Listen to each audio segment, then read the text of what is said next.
1953, la Academia Costarricense de Ciencias Genealógicas ofrece una de las publicaciones más antiguas de América sobre temas genealógicos, heráldicos e históricos. De esta forma ha contribuido tenazmente al estudio de las raíces de familia no solo costarricenses. Es así como destaca el principal medio de difusión de trabajos producidos por académicos de número, académicos correspondientes e investigadores de renombre. En esta oportunidad traemos a ustedes el número 55 de esta revista correspondiente al año 2019, y la cual ofrece 7 artículos en los que la calidad científica queda de manifiesto y se hace un gran aporte a nuestra línea de investigación.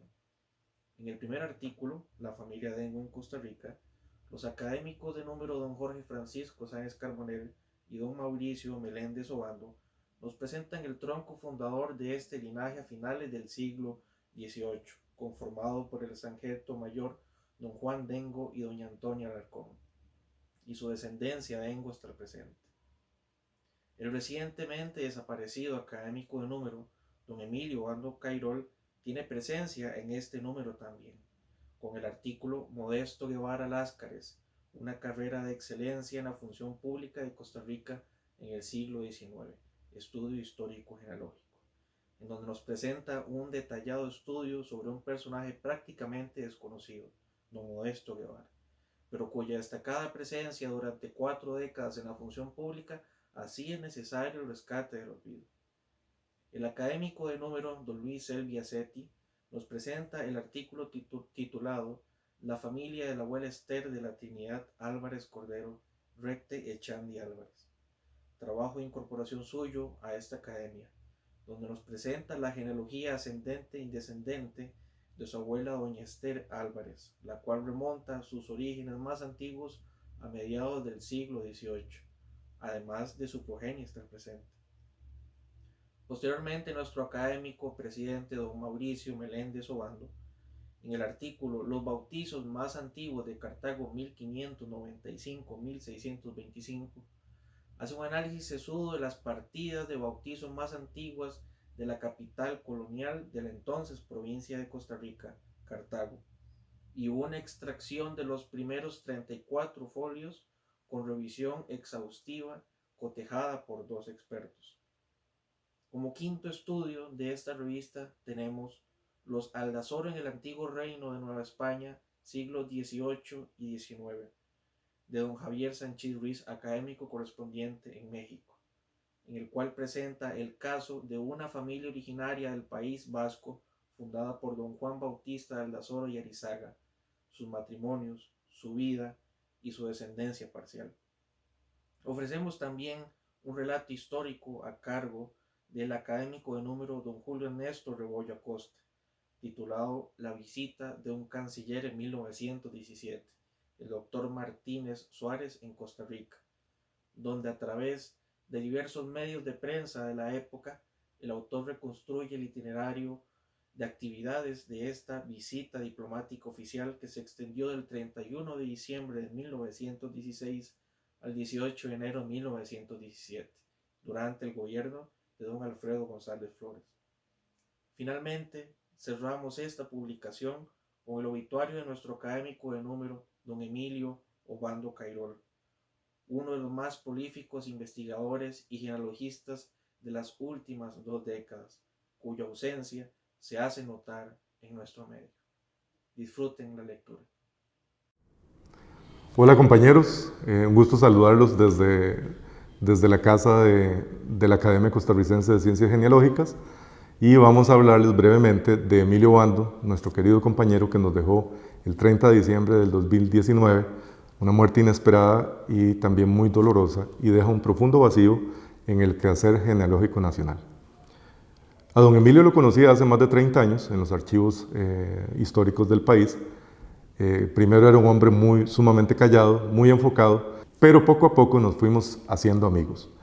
Emilio era sumamente estricto en sus estudios genealógicos e históricos, y Emilio nos dejó una gran herencia con su gran cantidad de trabajos, más de 30, entre libros, artículos, la mayoría de ellos digitales, que se pueden conseguir en el sitio Genearcas. Emilio entró a la Academia Costarricense de Ciencias Genealógicas en el 2012 y desde esa fecha empezó a publicar en nuestra revista. Su último artículo en la revista de la Academia Costarricense de Ciencias Genealógicas fue sobre Modesto Guevara Láscares, que estuvo en la función pública desde 1840 hasta 1888 inclusive, y fue una carrera muy fructífera. De tal manera que los invito a que recordemos a Emilio, cada uno en su casa, y disfrutemos la lectura de este artículo que nos entregó en esta revista. La familia Dengo de Costa Rica, al cual está dedicado este artículo de Mauricio Meléndez y yo, es una familia muy pequeña y relativamente reciente en el sentido de que su fundador llega a Costa Rica a principios del siglo XIX. La primera referencia que tenemos de él es de 1806. El apellido Dengo tiene una característica y es que no aparece en ningún otro país fuera de Costa Rica, no aparece citado en ningún diccionario de apellidos ni diccionarios nobiliarios o heráldicos, ni de España ni de otros países. Aparentemente, y esa es una hipótesis esbozada en el libro, estamos, lo ponemos como una conjetura que pudiera ser que no se tratara de un apellido original, sino que su forma fuera Engo. Sí existe un apellido Engo en Galicia y que pues lanzamos la hipótesis de que su fundador, que se llamó Don Juan Dengo, se llamara originalmente él o alguno de sus antepasados de Engo y que simplemente pues, el apellido se transformara por dada su pronunciación, en vez de decir Juan de Engo, terminaran siendo Dengo.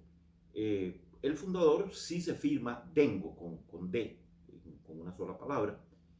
Viene a Costa Rica como militar, nace en 1757 en Asturias, se conservan algunos documentos de sus servicios militares, se casa con una andaluza, doña Antonia Alarcón, y con ella tiene varios hijos. Antes de llegar a Costa Rica estuvo desempeñando funciones militares en otras partes de Centroamérica. Cuando llegan a Costa Rica ya incluso tienen hijos grandes, se establecen en Heredia y por eso pues una de las principales ramas de esta familia va a tener mucho arraigo en la ciudad de Heredia. Como militar participó en 1812 en la campaña del batallón provincial costarricense que va a pacificar Nicoya y Nicaragua, y aparentemente tuvo una relación muy estrecha con don Juan Manuel de Cañas Trujillo, que es el comandante, el segundo comandante del batallón, pero como el primer comandante debido a un accidente, tuvo que retirarse, pues don Juan Manuel es el que asume la comandancia del batallón, y Dengo en gran medida pues es una figura muy cercana a don Juan Manuel, eran compadres. Cuando viene la independencia en 1821, incluso Dengo no participa o manifiesta que no quiere dar parecer, porque no es de esta provincia, dice, sino de la de San Miguel en El Salvador, donde aparentemente había servido antes. Sin embargo, se involucra pues, en los acontecimientos políticos de esos años y es partidario de la anexión de Costa Rica a México, participa en 1823 en la batalla de Ochomogo, de hecho es el que lanza el primer disparo, cosa que eso y su origen español se le va a cobrar mucho después de la batalla de Ochomogo y la derrota de los monárquicos. Es procesado y se le condena a destierro perpetuo de Costa Rica. Es uno de los poquísimos casos en que el tribunal actúa con una gran severidad y bueno, se tiene que marchar de Costa Rica. Aquí quedan su esposa y sus hijos, quienes durante años piden clemencia y que se le perdone y que se le permita volver. Y finalmente la Asamblea del Estado lo indulta varios años después. Ya es un hombre pues, bastante mayor. De hecho, cuando participa en la batalla de Ochomogo tiene más de 60 años. Se le permite regresar a Costa Rica, no vuelve a intervenir más en política y muere en Heredia en 1839, pasados los 80 años, 81, 82 años de edad. Pero es una figura interesante porque dentro de su conservadurismo político, monarquismo, incluso había recibido del rey de España el título de Caballero de San Hermenegildo, un título que solo reciben dos personas en Costa Rica, el don Juan Manuel de Cañas y don Juan Dengo. Curiosamente es una persona pues, bastante descreída desde el punto de vista religioso. Hay un proceso muy interesante que debido a lo que se califica de blasfemias y otros comentarios con un lenguaje muy intemperante y muy despreciativo de las cuestiones de Dios y de la religión, pues incluso se le abre un proceso y se le da una regañada tremenda. Dengo deja varios hijos que tienen participación en política. Uno de ellos es fusilado en 1840, uno de los hijos de Juan Dengo y Antonia Alarcón, es fusilado por Braulio Carrillo en 1840, tuvo una vida política bastante agitada.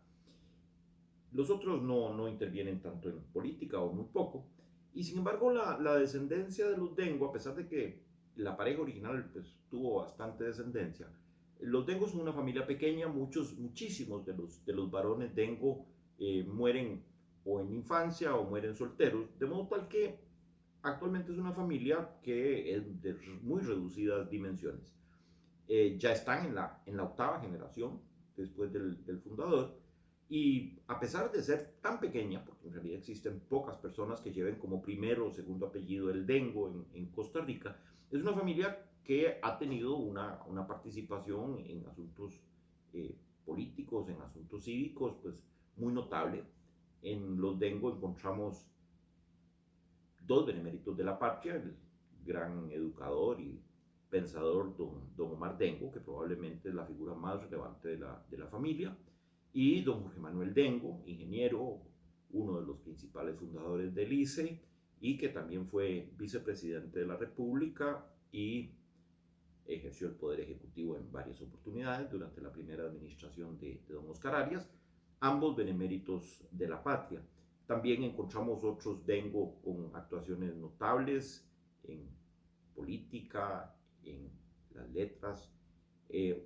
Las mujeres Dengo también tenemos doña María Eugenia Dengo, que fue ministra de Educación, la cónyuge de don Omar Dengo, María Teresa, que no es una Dengo por familia propia, pero es una Dengo por afinidad, es la primera mujer diputada en Costa Rica, doña María Teresa Obregón de Dengo, que es la primera mujer diputada en 1953, y también pues a doña María Teresa Dengo, embajadora de Costa Rica en Austria, y otras personas de esta familia pues que han desempeñado relevantes cargos públicos y han tenido una actuación significativa en diversos campos de acción, tanto públicos como privados, de modo tal que pues para sus muy reducidas dimensiones es una familia que le ha dado mucho al país y cuyos integrantes se han destacado, repito, en múltiples campos.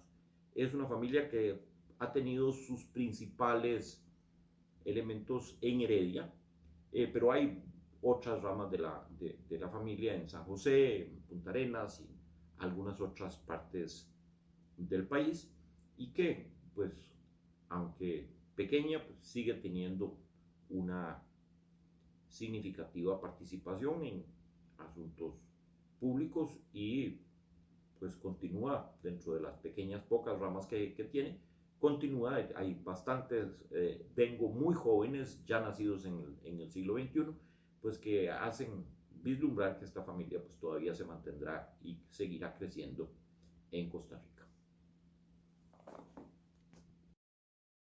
Compañeros, colegas de la Academia Costarricense de Ciencias Genealógicas, he querido compartir con ustedes lo que creo fueron las principales motivaciones que me llevaron a escribir un artículo sobre mi abuelita Esther Álvarez Cordero, y que, por cierto, fue el trabajo que presenté como tema de incorporación a la Academia. No está de más señalar que cuando uno es niño, muchos de los aspectos que regulan las relaciones entre los adultos son a veces misteriosas, son desconocidas y a veces son arcanas, ¿verdad? Todas las familias manejan temas que consideran privados, de su propio resorte, de su sola incumbencia. Y los niños, pues son niños, y como todo niño, todo lo cuentan.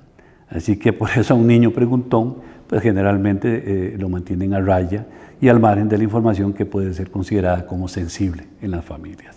Pues bien, de niño fui conociendo la historia de mi familia, o mejor debiera decir de mis familias, porque cada uno de mis 16 tatarabuelos, algunos más documentados que otros, y otros bastante desconocidos, desciendo de todos ellos, y todos descendemos también de todos ellos. Entre ellos, un tatarabuelo en particular fue un misterio por muchos años.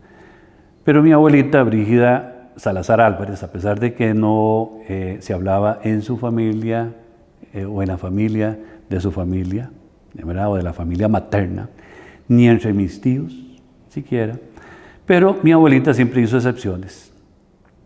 Las excepciones fueron por una especial relación afectiva que siempre mantuve con ella y la relación que mantuvo siempre con mi papá, de mucha confianza. Así que mi papá también sintió esa atracción singular por la investigación genealógica, aunque nunca se acercó a la academia o a los expertos en genealogía. Sin embargo, acumuló muchos papeles que yo de chiquillo disfruté tremendamente leyéndolos, revisándolos y conociendo temas curiosos, ¿verdad? Algunos que no entendía y que entendí más adelante. Mi abuelita me contaba pequeños detalles de sus hermanos mayores, sus características de personalidad. Hay un poeta, otro que fue guardaespaldas de un expresidente de la República, incluso físicas, ¿verdad? Contaba ahí detalles interesantes y del parentesco que mantenía con la familia Gros y Cerdas de Alajuela, que nunca pude calzarlo en el rompecabezas familiar, pero a quienes mi abuelita veía como primos. Además, su madre era hija de Lolo Echandi. En mi edad adulta fui descubriendo que el sigilo de mi abuelita se debía a una marcada religiosidad que ella tuvo siempre toda la vida y el hecho de que su madre había sido hija natural de Eufrasia Álvarez Cordero e hija ilegítima de un hombre casado. La amplitud que tuvo conmigo en la revelación de estos detalles no la tuvo con nadie más, excepto con mi papá, como ya mencioné hace un rato, y en ella siempre percibí el deseo contenido de declararlos a viva voz. Respeté siempre esa religiosidad y ese sigilo que mi abuelita tuvo, o ese tipo de escrúpulos, si se le pudiera llamar. Ella falleció el 13 de diciembre del 86, hace 34 años. Doña Esther Álvarez Cordero, o Echandi Álvarez, mantuvo una relación estrecha con sus hermanos paternos. Fue desamparada por su madre, fue criada por su tía mayor, Eduviges Álvarez Cordero, quien le prodigó el afecto y la protección que le hubieran correspondido, a pesar de la extrema pobreza en la que vivieron.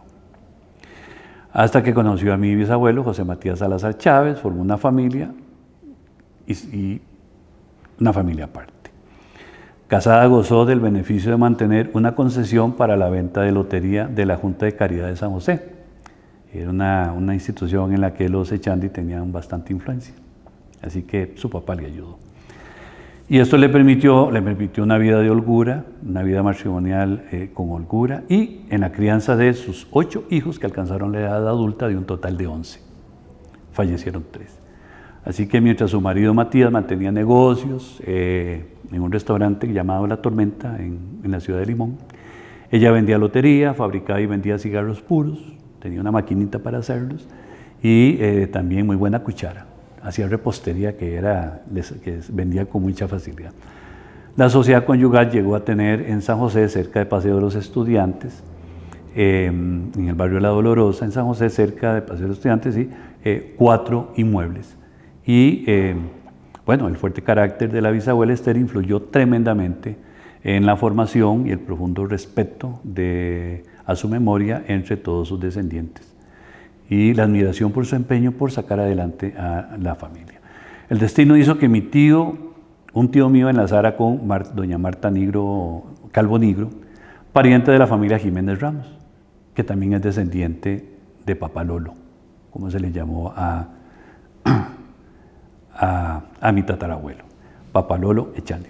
A través de un amigo mío, Juan José Aguilar López, supe de la existencia de la familia Chávez de San Francisco de Dos Ríos, a la que visité infructuosamente en una ocasión frente a la iglesia cristiana Berea, y posteriormente a través de mi primo Joaquín Alberto Fernández Alfaro, contacté a doña Adela Chávez Segura y a su hijo Jonathan Soto Chávez, con los que sí pude conversar.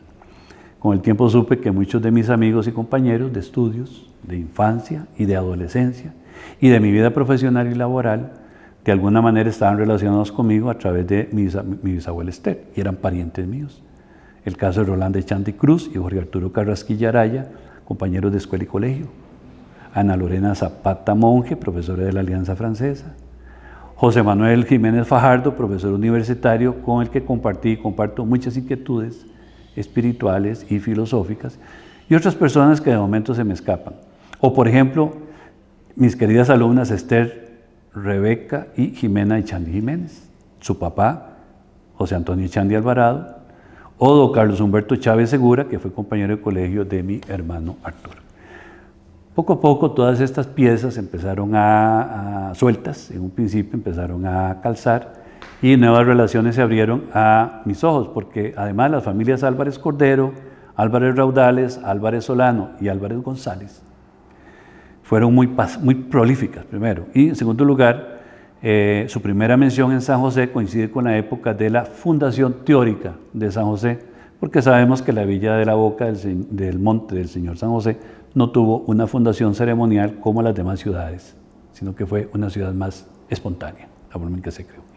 Además, en el fondo me motivó aquel sentimiento de reivindicación que mi abuela reclamaba muy discretamente sobre la paternidad de mi bisabuela, pues a los hijos ilegítimos en aquella época, y según las leyes que regían las relaciones familiares, en esa época de la que estamos hablando, además del peso del señalamiento que se hacía a nivel social, no le correspondía casi ningún derecho que reclamar a un hijo ilegítimo, salvo que por la benevolencia de su padre les fuera concedido por gracia. Escogí el tema de trabajo porque se trata de una mujer en desventaja por muchos motivos, no solo por el tema de las circunstancias de su nacimiento, que fueron complicadas, sino por otros muchos mecanismos informales de control de la moral y las costumbres que la sociedad costarricense, a veces en forma vedada, utilizaba para discriminar y regular la información que podía trascender. Así que, con este trabajo, mis amados colegas, rindo homenaje a doña Esther Echandi Álvarez, a mi abuelita Brígida Salazar Echandi, y a las mujeres, como mi difunta madre, Lidia Biacetti Lawson, a quienes debo la existencia y el privilegio de poder contarles hoy y aquí sus historias. Muchas gracias.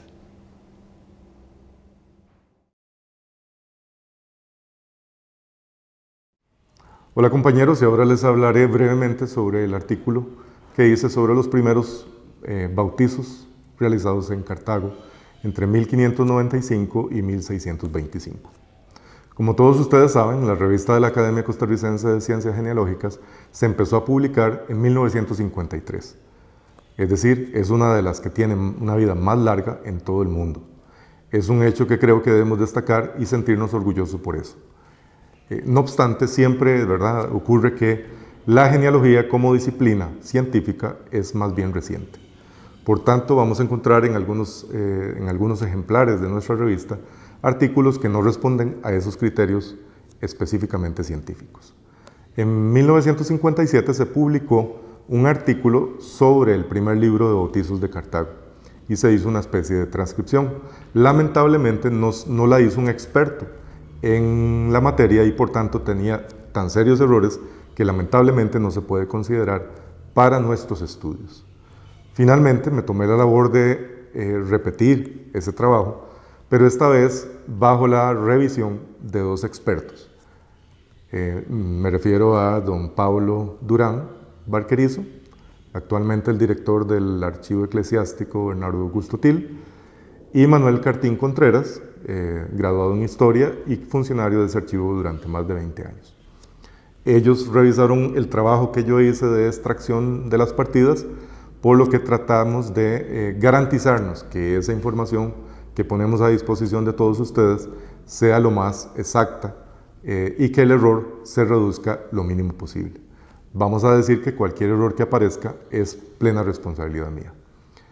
Y es interesante que este artículo se escribiera porque nos damos cuenta, ¿verdad?, de lo difícil que es determinar en este proceso quiénes fueron los primeros mestizos y sus nombres, o por lo menos el nombre de sus padres. Encontramos gran cantidad de niños bautizados como mestizos, pero no se dice quiénes fueron sus padres.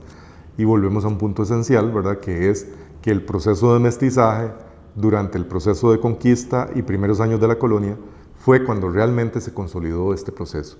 Y no es, como se ha dicho algunas veces, y lo han dicho historiadores, que fue en el siglo XVIII. No, el proceso de mestizaje se dio en el siglo XVI y XVII intensamente, y por supuesto se siguió dando en los subsecuentes siglos hasta el final del periodo de la colonia, que nos permite darnos cuenta de cómo fueron estas primeras familias de las que descendemos todos los costarricenses. Muchas gracias.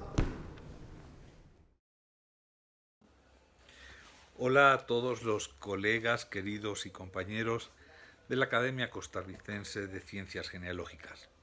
Les habla Javier Sanchiz desde la Ciudad de México, donde vivo y resido. Me tiene ante ustedes el día de hoy el gusto de poderles presentar de manera muy breve el trabajo sobre los Aldasoro que se contiene en la revista que se presenta el día de hoy.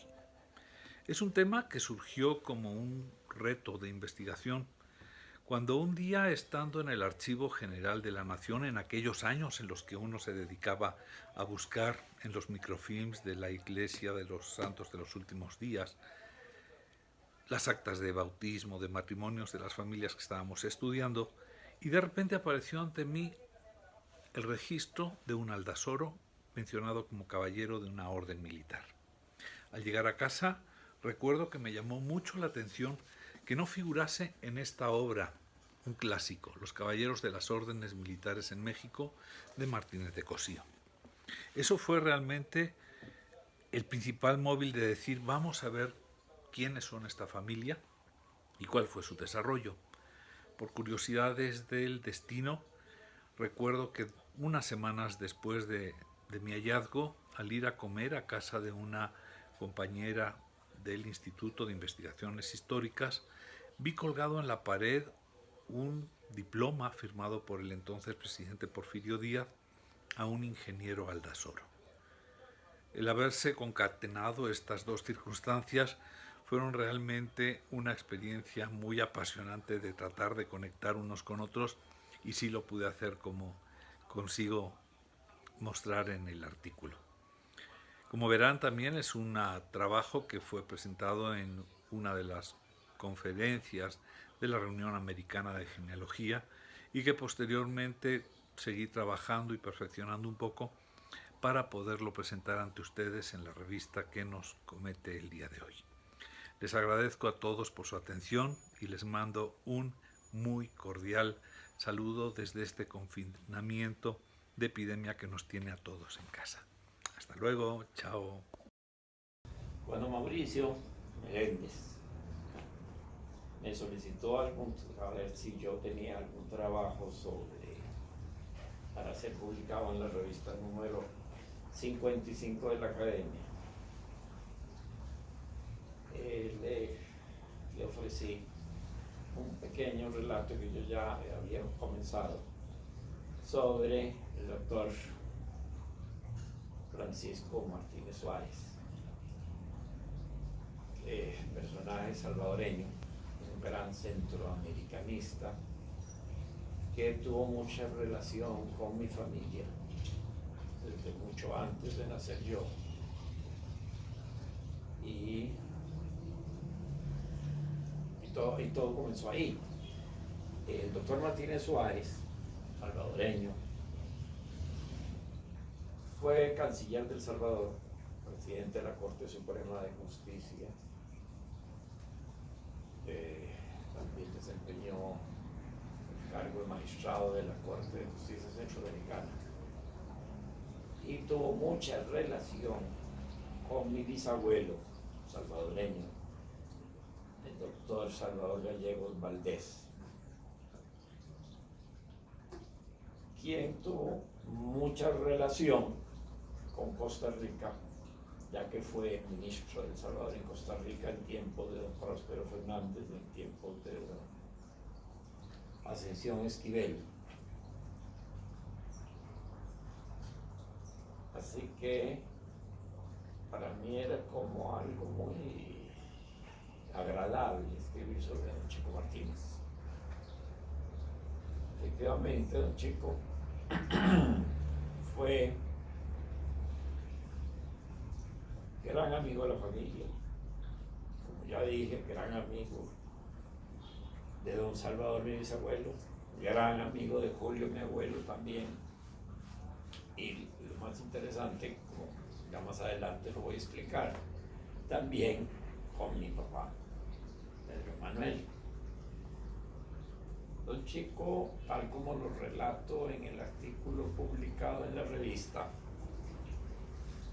viajó en 1917, siendo canciller salvadoreño en visita oficial, para agradecer al gobierno de Costa Rica, como se usaba en esa época, la visita el año anterior hiciera el canciller costarricense, mi abuelo Julio Acosta, a El Salvador.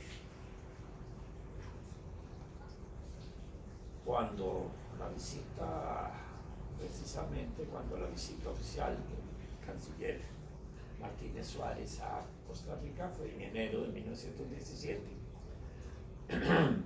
coincidió con el golpe, siendo canciller Julio todavía vicepresidente don Alfredo González, coincidió con el golpe de Estado que diera don Federico Tinoco contra el gobierno de Gonzalo Flores.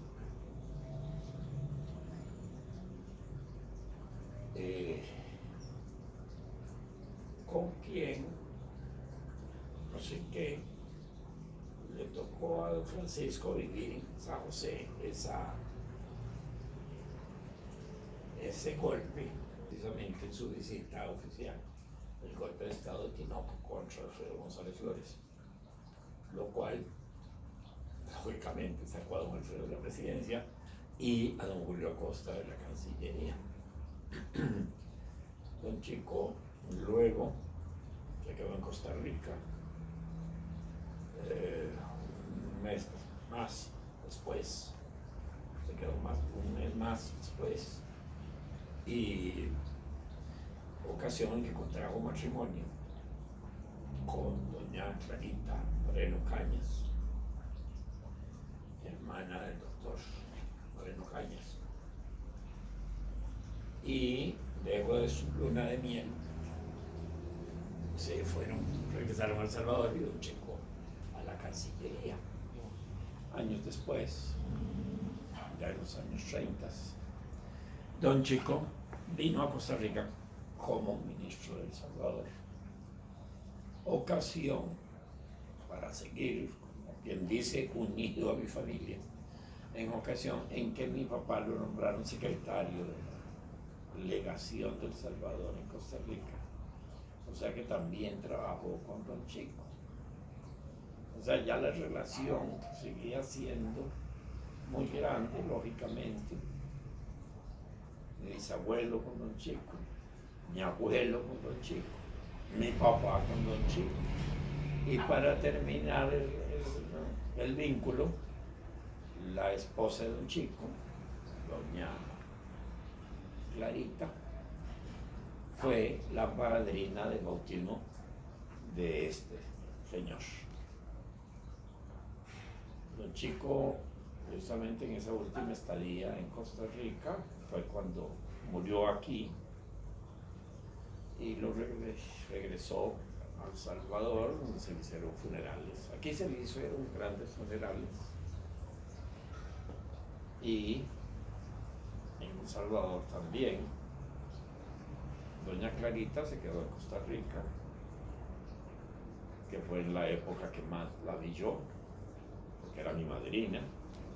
Y luego, ya muerta doña Clarita, se la llevaron a El Salvador, pues ella había dejado instrucciones para que se le sepultara la par de su madre. La verdad es que yo tenía como era como parte de mi vida el escribir sobre Don Chico, aunque no lo conocí, ya que yo tenía tal vez 4 años o 5 años cuando murió, no me acuerdo de él, en realidad. Siempre fue una persona de la que se habló mucho en mi casa, además sus hijos, a todos los conocí, y fueron muy allegados a mi casa, hasta un punto de que Jorge, el mayor, Jorge Martínez, que se casó con Cecilia Terán, gran amigo hasta su muerte. Luego estaba Clarita, casó con el doctor Jorge Vega, con quien también nos unió mucho. Jorge Vega fue después médico de mi abuelo y médico de mi casa, y además como hijo de colombiano pues tenía mucha relación con mi papá colombiano también. Luego venía Francisco, que vivió muchos años aquí, y Alfredo, que aún vive,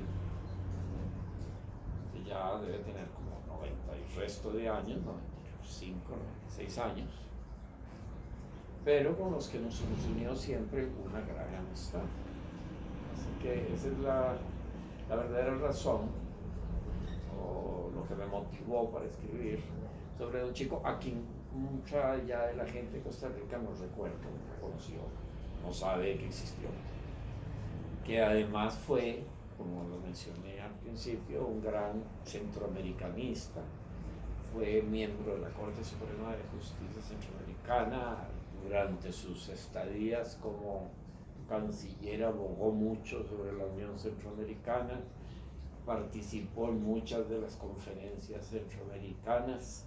En fin, espero que el artículo en realidad sea del agrado e interés de los lectores de la revista.